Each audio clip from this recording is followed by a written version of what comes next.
XLY4 News Morning Sprint is brought to you by Park Gordon Law.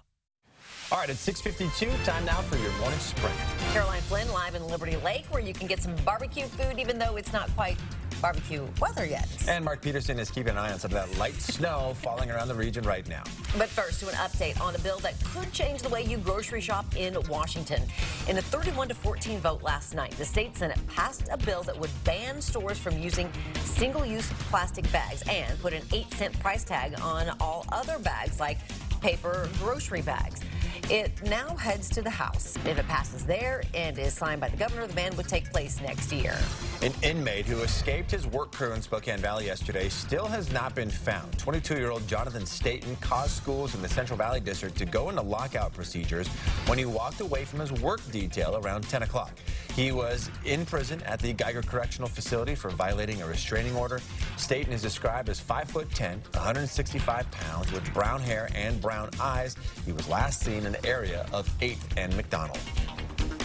Well, good news for you today if you need to use State Route 27. As of early this morning, the highway is completely back open. Sections have been closed for more than a week now because of drifting snow completely covering the road.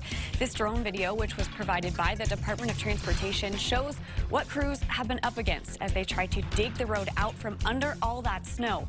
Thanks to their around-the-clock work, there are now no restrictions on the highway. Crews still want you to be careful, though, when you drive through that area.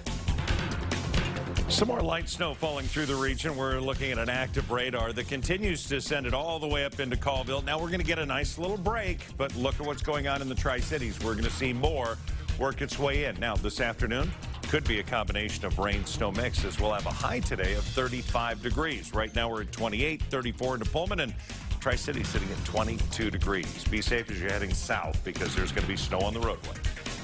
You may want to take a close look at your teenager's makeup drawer, especially if they shop at Claire's. The FDA has found asbestos in 3 different cosmetic products sold at the stores. The items to look for are Claire's brand eyeshadows, a compact powder, and a contour palette. That makeup is not on shelves now, but if you have it at home, throw it away. Well, cleanup continues in Alabama, and 7 people are still missing after tornadoes ripped through the state Sunday. 23 people were killed. They range in age from 89 to just 6 years old. First responders continue the desperate search for survivors today, but an Alabama sheriff said the mission will soon turn to recovery. President Trump plans to visit that area Friday. And if the snow and cold weather is getting you down, you're looking for a tropical getaway, but maybe it's not in the budget, come on down to Big Island Barbecue and at least get some of the ambiance and the delicious food. They open today for lunch at about 11, but hey, the door is always open starting at 8 if you want to come in and maybe get like a little bit of the breakfast food that he was cooking up for us earlier. Again, Big Island Barbecue right in Liberty Lake, brand new and open. The FDA is warning women who take a certain birth control about a packaging issue which could lead you to take a placebo instead of the actual pill. 4 lots of drospirenone and ethinyl estradiol are being recalled. The FDA says packaging may be defective, may be missing tablets, or have pills in the wrong spots. If you have questions about the recall, you are urged to ask your pharmacy or healthcare provider. Flu season is not over yet, but it's much more mild than last year. 15 people have now died from the flu in Spokane County so far this season, but that's down from 32 people at this time last year. In total, about 300 people have been hospitalized with the flu. That number also down about 200 from last year. Tonight, you have a chance to share what you want to see on Riverfront Park's new North Bank. The city of Spokane is holding a community workshop at the downtown library tonight to discuss transportation and urban design just north of the river. It's from 5:30 to 7:30 in Meeting Room 1A.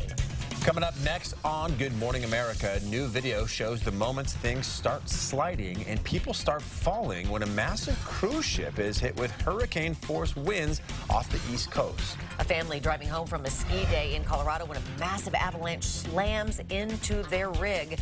They are now telling their story of survival for the first time. Right outdoors, you're seeing a little bit of light snow coming into the area. It's not amounting to much. We could see up to an inch or so in our region, a little more overnight. 35 today, light snow overnight, and then tomorrow, 34 with partly cloudy into the afternoon. Friday, partly cloudy, 32. Overnight lows into the teens, cold, but Saturday night, Sunday, we move forward 1 hour. Someday we'll warm up. Just a heads up. Someday. We will. We will. Be positive. We will. GMA starts now.